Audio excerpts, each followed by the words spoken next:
Why Thai names are so long. A sleep story and cultural discovery through Thailand. Chapter 1. The name I could not remember.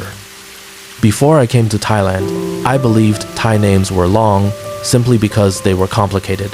Too many syllables, too many letters, too many sounds my foreign tongue could not hold. I thought they were difficult by accident. But one quiet evening in Chiang Mai, beside a wooden house scented with rain, jasmine, and warm rice, I learned that a Thai name is not just a name. Sometimes it is a wish. Sometimes it is protection.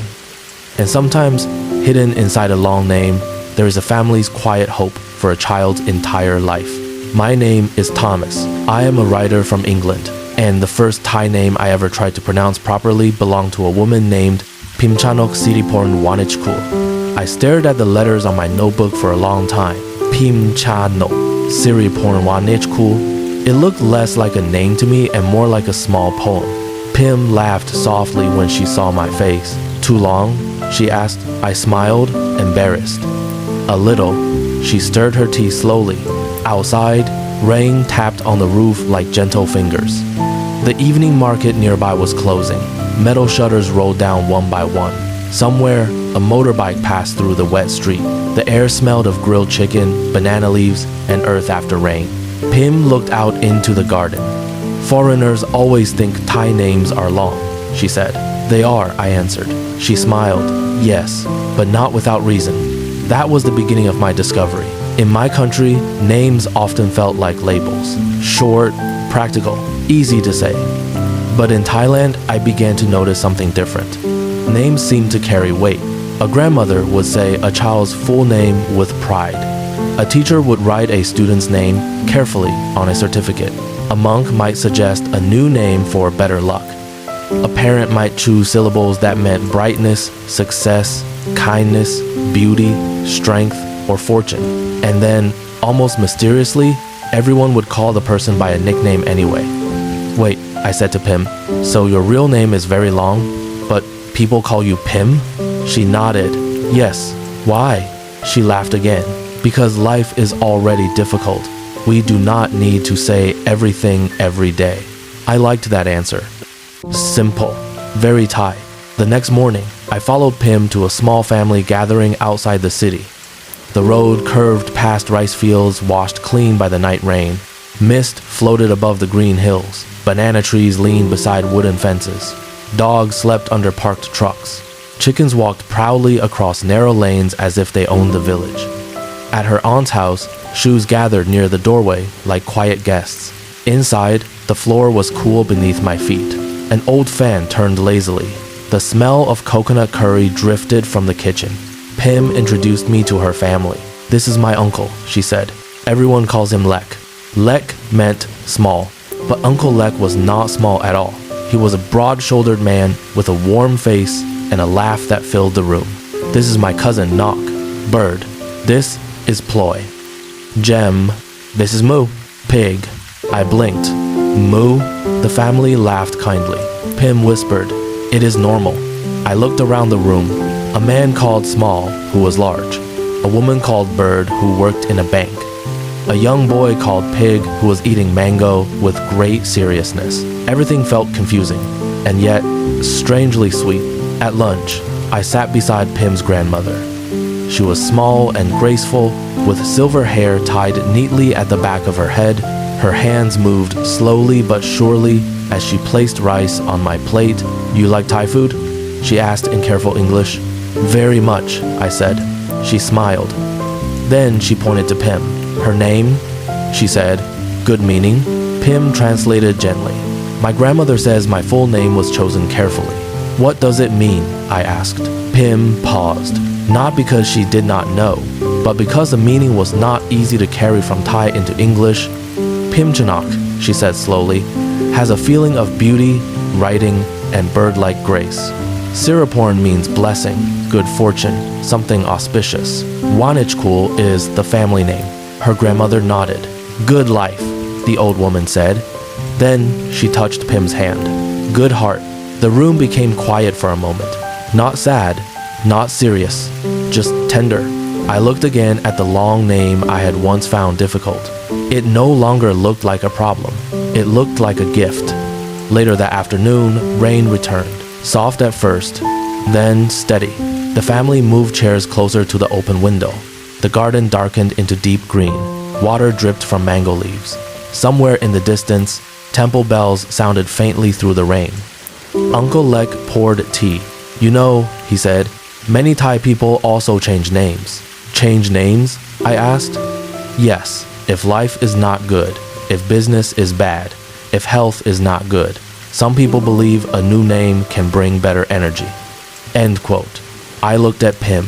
Really? She nodded. Some people consult monks. Some consult name experts. They choose letters, sounds, meanings. It depends on belief. In England, changing a name felt dramatic.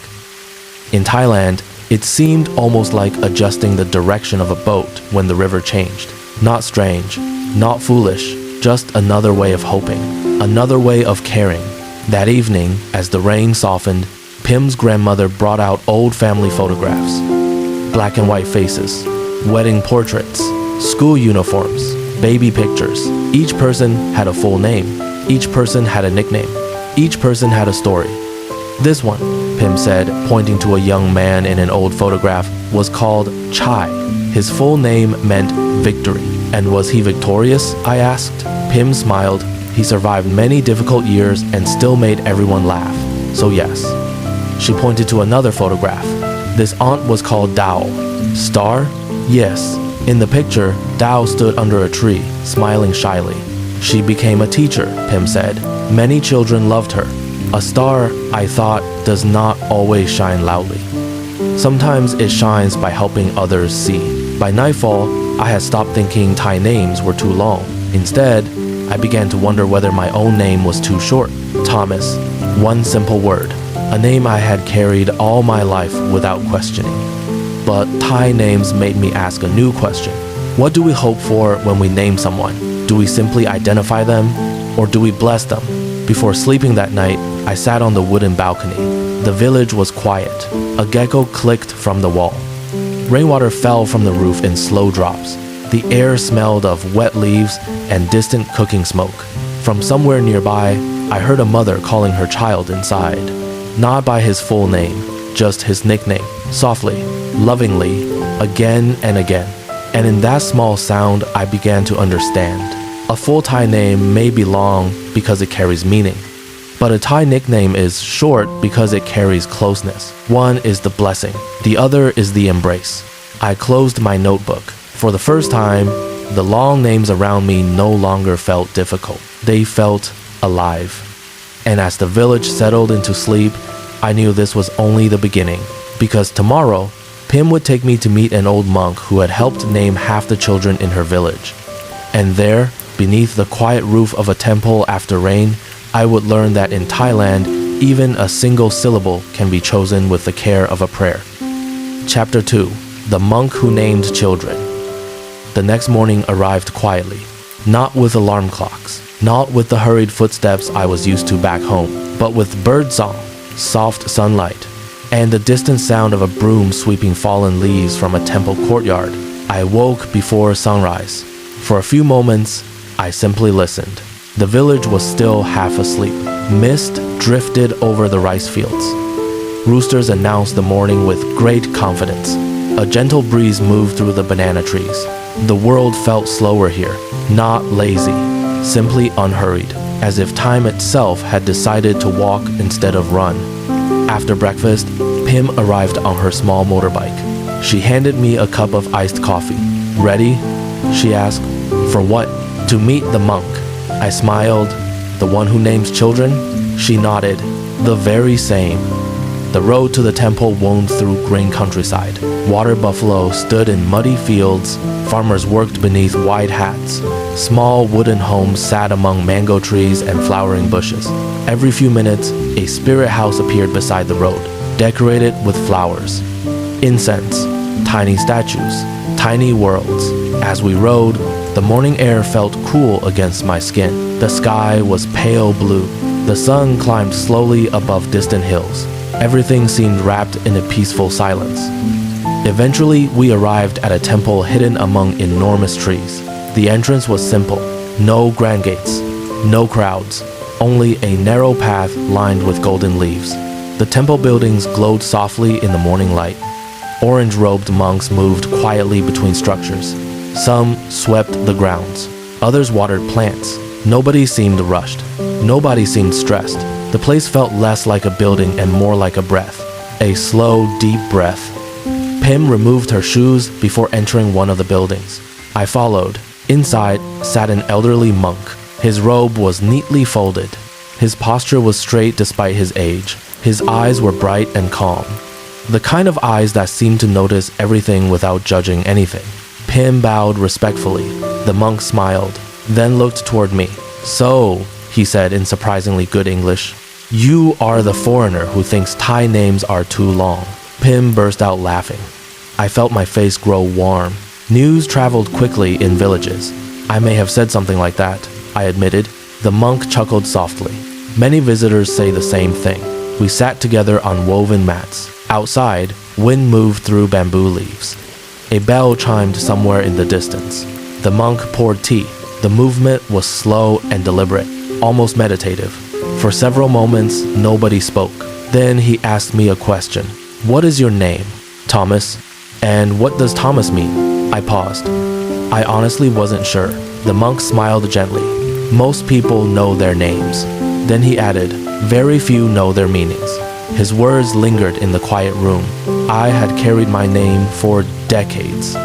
Yet I had never spent much time wondering where it came from, why it had been chosen, what hopes had been attached to it. The monk nodded thoughtfully. "You see, this is why names are interesting." He lifted his teacup. In Thailand, many parents think carefully about meanings. "How carefully?" I asked. The monk smiled. "Sometimes very carefully." Pim laughed. "That means extremely carefully." The monk nodded. "Some parents spend months choosing." I blinked. "Months?" "Sometimes." Outside, a bird landed on a nearby branch. The leaves rustled softly. The monk continued. "Parents hope their child will have a good life." "Of course." "So they choose words connected to good things, such as..." The monk began counting on his fingers. "Wisdom, kindness, success, good health, beauty, generosity, patience, strength, prosperity." He smiled. "All the things people wish for." I thought about that. The longer he spoke, the more the names I had heard throughout Thailand started to make sense. They were not random. They were messages, tiny blessings wrapped inside language. The monk stood and walked toward a nearby shelf. From it, he removed a worn notebook. The pages were yellow with age. Thousands of names filled its contents, some written neatly, others scribbled quickly. He placed it between us. "This is not all of them," he said. "Only some." I opened the book carefully. Page after page contained names, many long, many elegant, many impossible for me to pronounce correctly. I looked up. "Did you create these?" The monk laughed. "No." He shook his head. "Language created them." Then he tapped the notebook. "I only helped arrange them." His answer felt very Thai somehow. Modest, quiet, without claiming ownership. I turned another page. The monk pointed toward several names. "This one means bright moon. This one means precious jewel. This one means victorious wisdom. This one means golden prosperity." I stared at the page. Every name seemed to carry a story, a hope, a dream, a prayer. The monk noticed my expression. "Interesting?" "Very." He nodded. "Good." Then he leaned back slightly. "But there is something else." "What?" "The nickname." I smiled. "Ah, yes.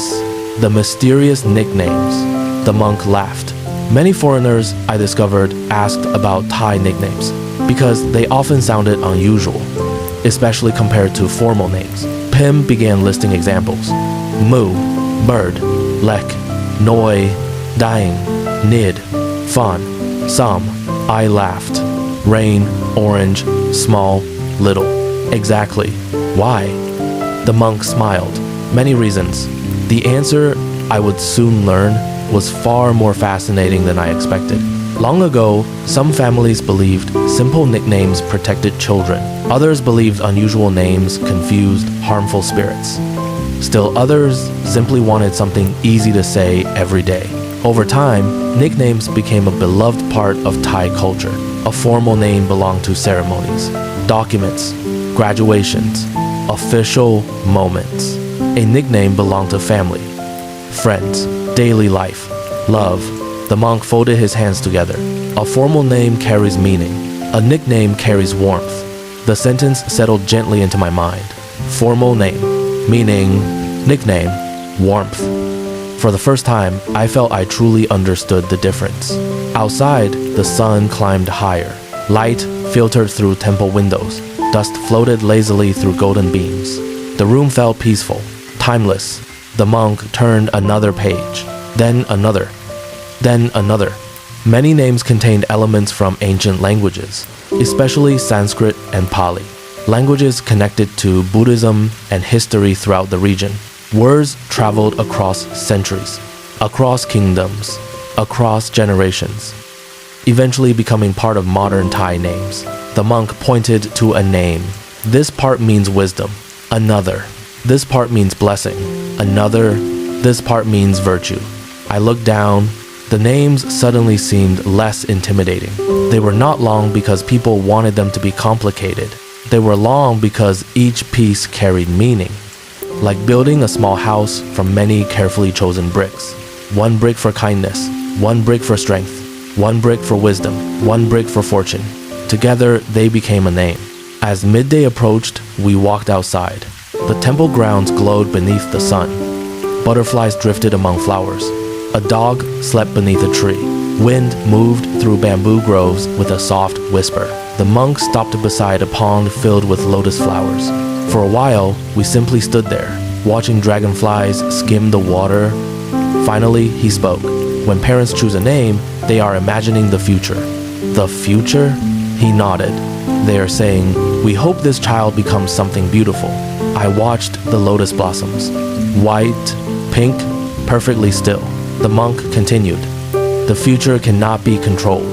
No, but hope is still important. I found myself smiling. Back home, names often felt practical, necessary, functional.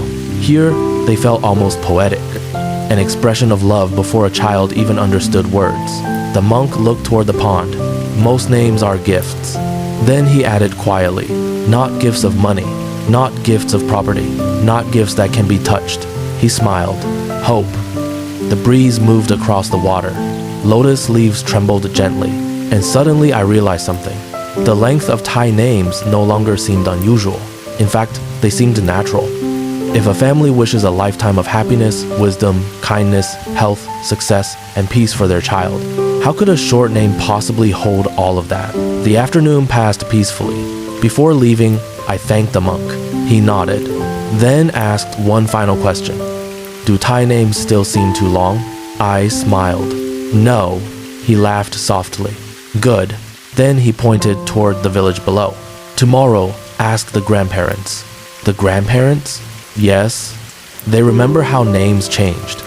His eyes sparkled. And that story is even more interesting. As Pim and I rode back through the countryside, the golden afternoon slowly softened toward evening. Rice fields shimmered beneath the sun. Children played beside narrow roads. Smoke rose gently from cooking fires.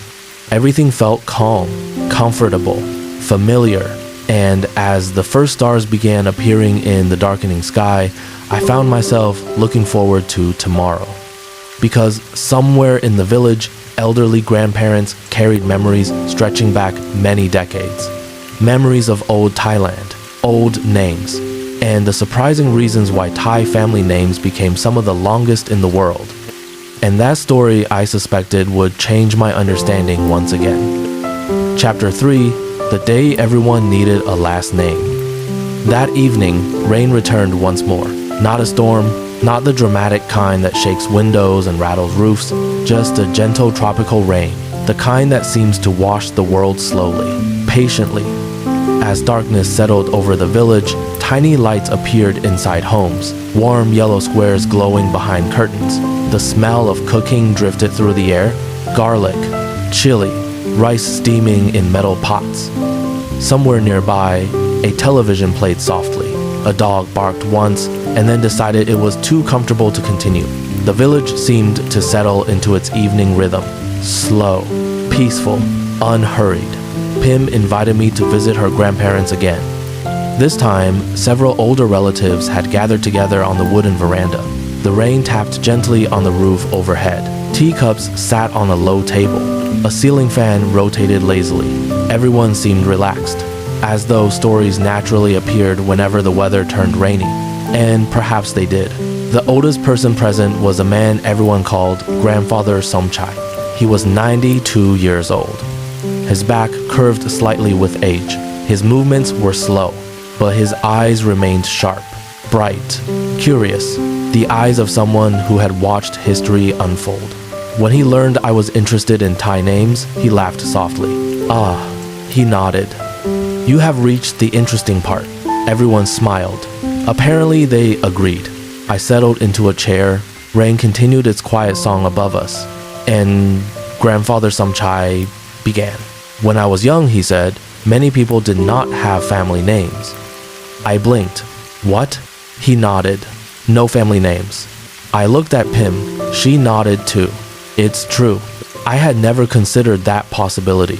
In my mind, surnames seemed permanent, ancient, something people always possessed. But Grandfather Somchai shook his head. Not in Thailand. The rain grew slightly heavier. Water dripped from the edge of the roof. The old man took a slow sip of tea, then continued. A long time ago, most people used only personal names. Really? Yes. So how did people know who was who? The old man laughed. Villages were small. Everyone else laughed too. It was such a simple answer, yet it made perfect sense. In a small village where everyone knew one another, perhaps complicated identification was unnecessary. The old man continued. If there were two people with the same name, people added descriptions. Descriptions? Yes. He smiled. Dang, who lived near the river. Dying with the buffalo. Dying whose father sold rice. The family laughed. I found myself laughing too. Simple, practical, human. The rain softened once again. The evening air felt cool, comfortable. And then Grandfather Somchai reached the most important part of the story. In 1913, he said, everything changed. Even the younger family members listened carefully now. This was clearly a story everyone knew. A story woven into modern Thailand itself. Grandfather Somchai looked toward the rain-dark garden, then spoke the name of the king who helped transform the country. King Vajiravud. King Rama VI wanted Thailand to become more modern. I listened closely. He believed family names would help administration, education, records, and government. The old man paused. So a new law was created. A new law. A simple idea. Every family would have a surname. But what happened next surprised me. Because Thailand did not simply adopt a small collection of common family names, something far more unusual occurred. Families created their own. Grandfather Somchai smiled when he saw my reaction. Each family needed something unique. Unique? Yes. The goal was that no two unrelated families would share exactly the same surname. I sat back in my chair. Suddenly, everything started making sense. The long names, the unusual combinations, the distinctive sounds. Thailand had created a system unlike many countries. In some places, millions of people share a handful of common surnames. But in Thailand, family names often belong to only one family line. A remarkable idea. And perhaps one reason Thai surnames became so wonderfully long. Pim's uncle joined the conversation. If your family name already existed, you needed a different one. So people became creative? Very creative. Everyone laughed. The old man nodded. Some combined words. Some used ancient languages. Some used ideas from nature. Some used virtues. Some used family history. The rain outside seemed to grow quieter, as though even the weather wanted to hear the story. Grandfather Somchai leaned forward. Many families wanted names that sounded beautiful, or meaningful, or lucky. The words reminded me of the monk, hope, blessings, meaning, again and again, those themes appeared, even in family names. Pim disappeared briefly inside the house. A few minutes later, she returned carrying a large box. Old documents, old photographs, old records, the treasure chest of family history. Everyone gathered closer. Carefully, she opened the lid. The scent of old paper drifted into the air, a smell familiar to anyone who loves libraries. Inside lay faded photographs, birth certificates, school records, letters, memories preserved on paper. Grandfather Somchai lifted one document. His hands moved slowly, respectfully. This, he said, is one of the oldest documents our family has. The paper looked fragile, yellowed with age. The ink slightly faded, but the family name remained visible. Long, elegant, distinctive. I attempted to pronounce it. Everyone laughed immediately, including me. Apparently, I was not successful. The old man smiled kindly. It takes practice. I looked around the veranda. Several generations sat together. Grandparents, parents, children, each carrying the same family name, a thread connecting the past to the present. The longer I looked, the more beautiful the idea seemed. Not simply a surname, a story, a record, a connection. Outside, frogs began singing in the rice fields. The rain had almost stopped. Night insects filled the darkness with soft sounds. The village seemed wrapped in a blanket of calm. One of Pim's aunts spoke quietly. When a Thai person hears a surname, they often become curious. Why? Because it may reveal family history. She smiled. Sometimes people ask where the family comes from. The conversation drifted naturally toward ancestry, migration, old villages, family stories. I listened as names became maps, each one pointing toward forgotten journeys, forgotten dreams, forgotten generations. The longer surnames suddenly felt less strange than common ones, because each syllable carried information, memory, identity, history. At some point, Grandfather Somchai leaned back in his chair. His voice softened. When I was a boy, some people still remembered the time before surnames. The family grew quiet. Even the younger children listened. It was not so long ago.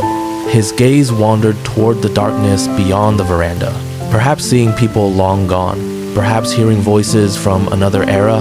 My grandfather told stories. The old man smiled. He thought family names sounded modern. Everyone laughed. He liked them. Sometimes, more laughter. The old man shrugged playfully. Sometimes he forgot them. That produced even louder laughter. I imagined elderly villagers struggling to remember brand new surnames over a century ago. The image felt charming somehow, human. Every system feels natural eventually, but every system is strange when it first arrives. The evening continued. Stories flowed. Teacups emptied and refilled. The rain stopped completely. A cool breeze moved through the garden. Then Grandfather Somchai looked directly at me. You know what foreigners usually notice? The length? He nodded. Yes. Everyone smiled, but Thai people noticed something different. What? The old man's eyes sparkled. The meaning? The answer felt important. Simple, but important. A foreign visitor sees many letters.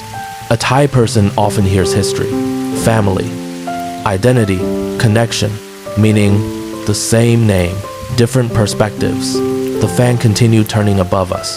Slowly, steadily, the village settled deeper into the night. Somewhere far away, thunder rolled softly beyond distant mountains. I found myself thinking about my own surname, a name I had inherited without much thought, a name I rarely questioned. Yet here in Thailand, names seemed alive, filled with stories waiting to be discovered. Before I left, Grandfather Somchai offered one final thought. When you hear a long Thai name, he said, do not think it is complicated. He smiled warmly. Think of it as a family telling its story. Nobody spoke for a moment.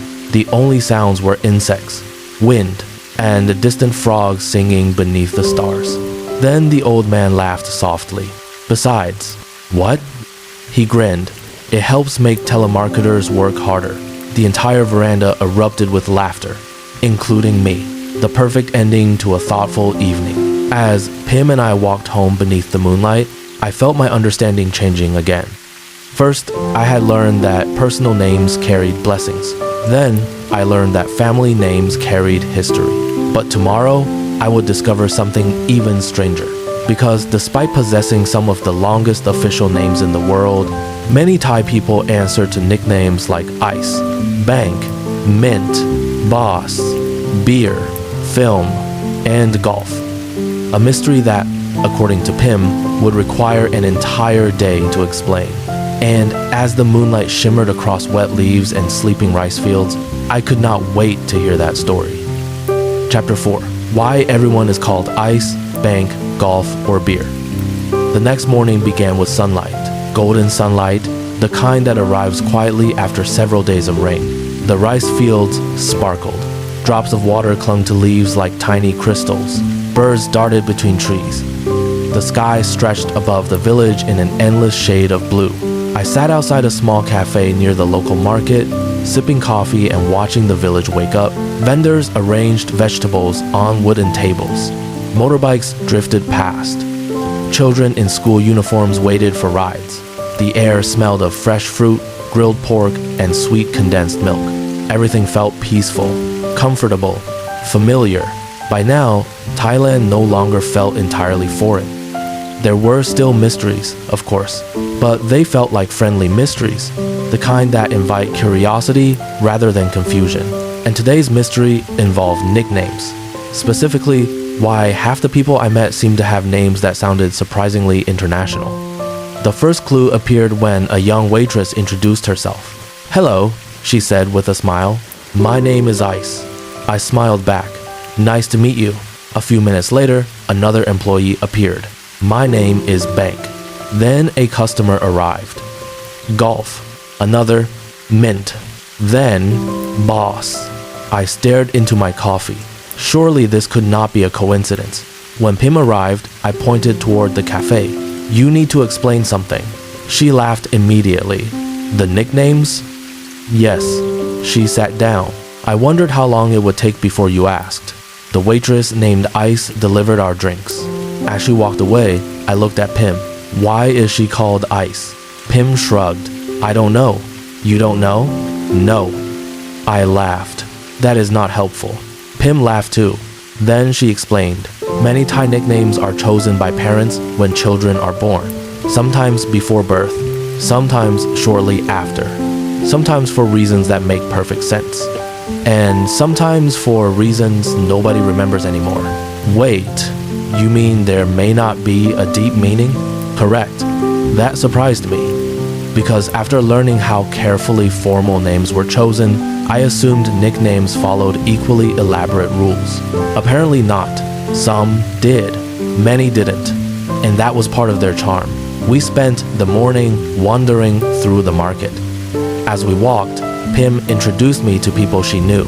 A fruit seller called Apple, a mechanic called Boy, a teacher called Bird, a student called Film, a shop owner called Benz, a teenager called Earth, a barber called Oat, a woman called Cake, a fisherman called Ton, a grandmother called Noi. The list seemed endless. At one point, I stopped walking. "I have questions." Pim nodded. "I know. Many questions." She nodded again. "I know." We both laughed. The market buzzed gently around us. People greeted one another. Vendors called out prices. Plastic bags rustled. Metal spoons tapped against bowls. The sounds blended together into a rhythm that felt uniquely Thai. As we sat beneath a shaded awning eating mango sticky rice, Pim explained further.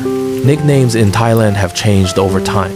Long ago, many nicknames were simple. Small, big, red, black, fat, thin, bird, mouse, pig, names connected to appearance, birth order, personality, or simply affection. But modern Thailand introduced new influences: television, movies, music, international culture, and suddenly nicknames began evolving. That was how names like Ice, Bank, Golf, Beer, Benz, and Film became common. "They're everywhere," I said. Pim smiled. "Yes. Why golf?" She laughed. "I don't know." Why bank? I don't know. Why ice? She laughed harder. I still don't know. Eventually, we both accepted that not every mystery has a satisfying answer. Sometimes parents simply like the sound of a nickname, and that is enough. Around noon, we visited a local school. Children filled the playground, running, laughing, playing beneath enormous trees. Their happiness seemed effortless. One teacher greeted us warmly. Then she introduced several students. I nearly laughed, not because the names were funny, but because they were wonderfully unexpected. There was dream, smile, bonus, first, best, mild, sky, pair, view, bright, and boom. Boom? I whispered. The teacher nodded. Boom. The boy waved enthusiastically. I waved back. The children seemed perfectly comfortable with their nicknames. And why wouldn't they be? For them, these names were normal, natural, everyday. The more I observed, the more I realized something important. Nicknames in Thailand are not merely shortcuts. They are often the names people truly live with. Friends use them, teachers use them, co-workers use them, even grandparents often use them. A person's official name might appear on legal documents, but their nickname appears in daily life.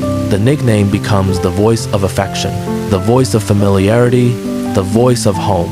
That afternoon, we visited Pim's grandmother once again. She sat on the veranda sorting jasmine flowers. The fragrance drifted through the warm air.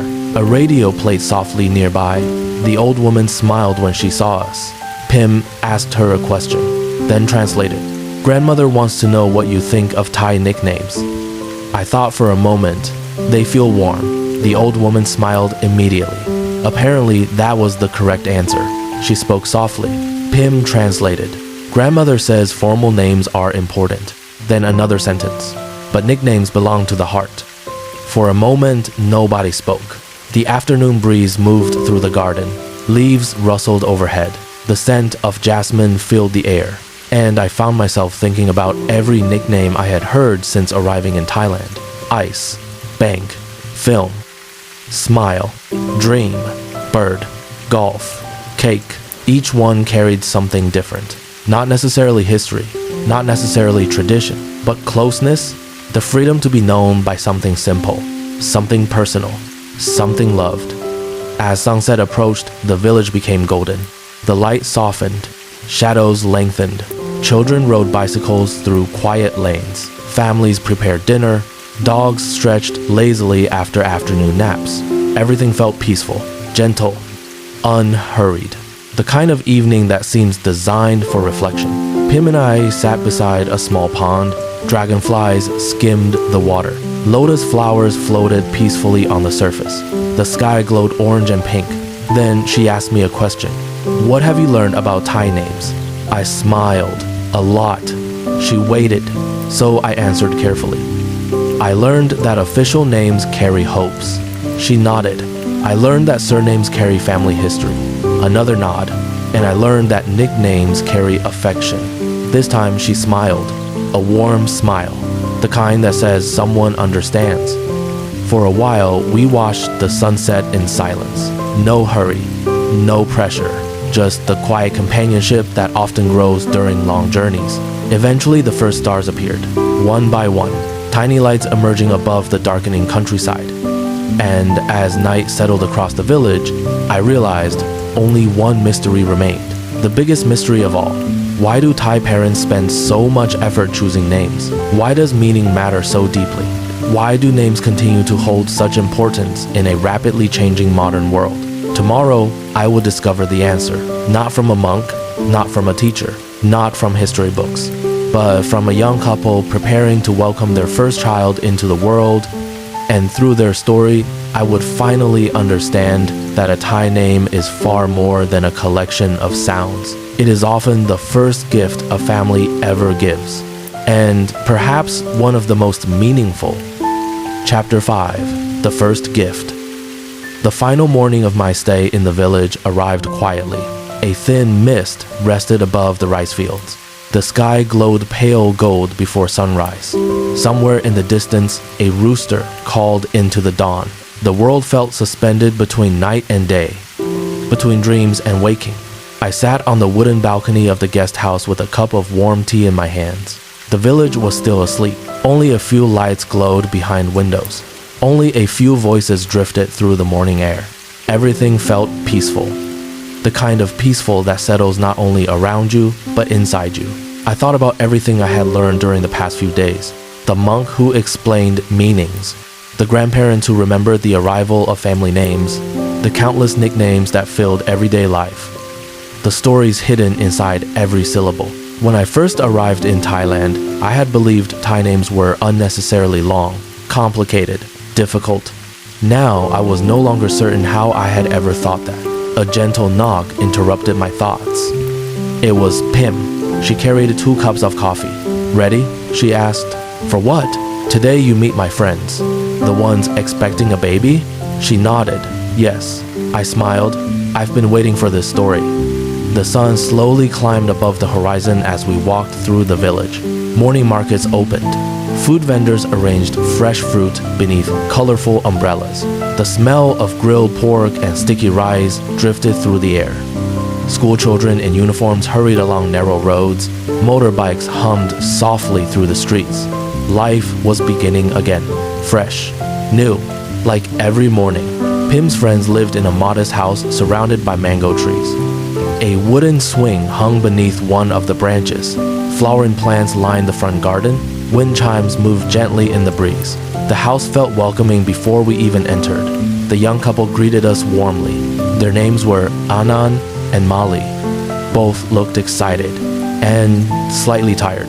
The kind of tired that often comes from preparing for something important, something life-changing. Mali was expecting their first child. The baby would arrive in only a few weeks. After tea was served, conversation naturally turned toward the child.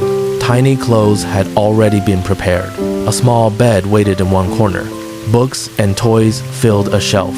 Everywhere I looked, signs of anticipation surrounded us. Then I noticed several notebooks on the table, pages filled with handwritten notes, words, lists, crossed out ideas, question marks. I pointed toward them. What are those? Anand laughed. The baby names. I looked at the stack. There were far more pages than I expected. Molly smiled.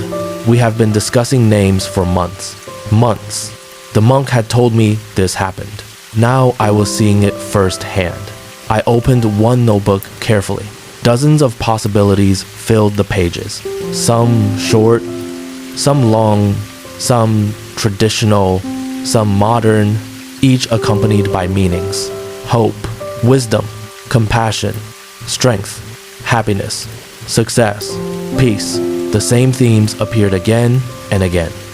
Not because they were fashionable, but because they reflected what every parent wishes for. A good life, a meaningful life, a kind life. Molly touched one page gently. My grandmother suggested this one. She smiled. My father likes this one. Then she laughed. My husband prefers another one. Anand raised his hands dramatically. I am losing every vote. Everyone laughed. The atmosphere felt warm, comfortable, filled with affection. Yet I could see that the discussion was taken seriously, not stressful, but meaningful, because the name mattered. The more they explained, the more I realized something. Choosing a name was not simply about finding something pleasant to hear. It was about imagining the future. Imagining a child who had not yet arrived. Imagining the person they might become, the life they might live, the kindness they might share, the dreams they might follow. A name became a message sent forward through time, a message from parents to a child, before the child could even understand the words. As the morning passed, Molly showed us a small box. Inside were family photographs, several generations, grandparents, great-grandparents, uncles, aunts, children. Each face carried a story, each story carried a name, and each name carried a hope. She pointed to one photograph. My grandmother, then another, my grandfather. The names flowed naturally through conversation, like threads connecting one generation to the next. I found myself wondering how many hopes survive through families, how many dreams travel quietly from parent to child. Not through money, not through possessions, but through stories, values, names, At lunchtime, we sat outside beneath the shade of a mango tree. The leaves rustled softly overhead. Sunlight filtered through the branches. Birds hopped along the grass searching for insects. The atmosphere felt wonderfully calm, the kind of afternoon that encourages reflection. At one point, I asked a question. What matters most when choosing a name? The couple exchanged a glance, then smiled. Anand answered first. The meaning, Molly nodded. The feeling, then she placed her hand gently on her stomach. And love. The answer was so simple, yet somehow it explained everything. Love. Of course, what else could explain the care? The patience? The countless conversations? The notebooks filled with possibilities? The hopes hidden inside every syllable? Everything led back to love. A desire to give a child something beautiful, something meaningful, something lasting. As afternoon slowly became evening, golden light spread across the village. The air cooled. The shadows lengthened. The day softened. Eventually, it was time to return. Before leaving, I asked whether they had chosen the final name. Both laughed. No, not yet. We are still thinking. The notebooks remained on the table. Still open, still waiting. A reminder that some decisions deserve time. The walk back through the village felt different somehow. The roads were the same. The houses were the same. The trees were the same. Yet, my understanding had changed. When I first arrived in Thailand, long names had seemed complicated. Now they seemed beautiful, not because every name was poetic, not because every meaning was profound, but because behind every name stood people, parents, grandparents, families, communities, people who cared, people who hoped, people who loved. That evening, I visited Pim's grandmother one final time. The old woman sat on her familiar veranda. Jasmine flowers rested beside her. The scent drifted through the warm night air. The village glowed softly beneath the stars. I told her everything I had learned. Pim translated. The old woman listened quietly. Then she smiled, a gentle smile, the kind that appears when someone understands something important. She spoke softly. Pim translated. Now you know. I nodded. Yes. The old woman looked toward the night sky. Then she added one final thought. A name is a blessing. The words settled into the evening. Simple, quiet, true. For a while, nobody spoke. Crickets sang from the garden. A distant dog barked. The stars shimmered above the village. Everything felt peaceful. Then I remembered the person I had been when I first arrived. The foreigner staring helplessly at long Thai names. The traveler who thought they were unnecessarily complicated. I smiled because I understood now. A Thai name is not long by accident. It is long because people are trying to fit hopes into words. Hopes for happiness, for kindness, for wisdom, for health, for success, for peace. And sometimes, a lifetime of hopes requires many syllables. The night deepened. The village grew quieter. One by one, lights disappeared behind windows. Families settled into sleep. The world slowed, then slowed again. Before leaving, I thanked Pim for the stories, for the patience, for helping me see beyond the surface. She smiled. What will you tell people when you go home? I looked up at the stars, then back toward the sleeping village. And finally, I answered, I'll tell them Thai names are not long. She laughed. They definitely are. I laughed too. Then I'll tell them something better. What? I smiled. I'll tell them every extra syllable carries a little more love. For a moment, neither of us spoke. The breeze moved gently through the trees. Jasmine scented the night. Somewhere far away, temple bells rang softly. And beneath the peaceful sky of northern Thailand, the mystery of long Thai names finally felt solved. Not through history alone, not through language alone, but through the people who carried those names, the people who gave them, and the love hidden quietly inside them. As the village drifted into sleep, I realized something that would stay with me long after I left Thailand. Sometimes the most meaningful things in life are not the easiest to say, and perhaps that is why they take a little longer. The end. Thailand still holds countless stories waiting to be discovered. If you would like to continue this journey together, I hope to see you again in the next story from Thailand Through Eyes. And if there is somewhere in Thailand you wish to visit through story, leave your suggestion below. Perhaps our next journey will begin there.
you.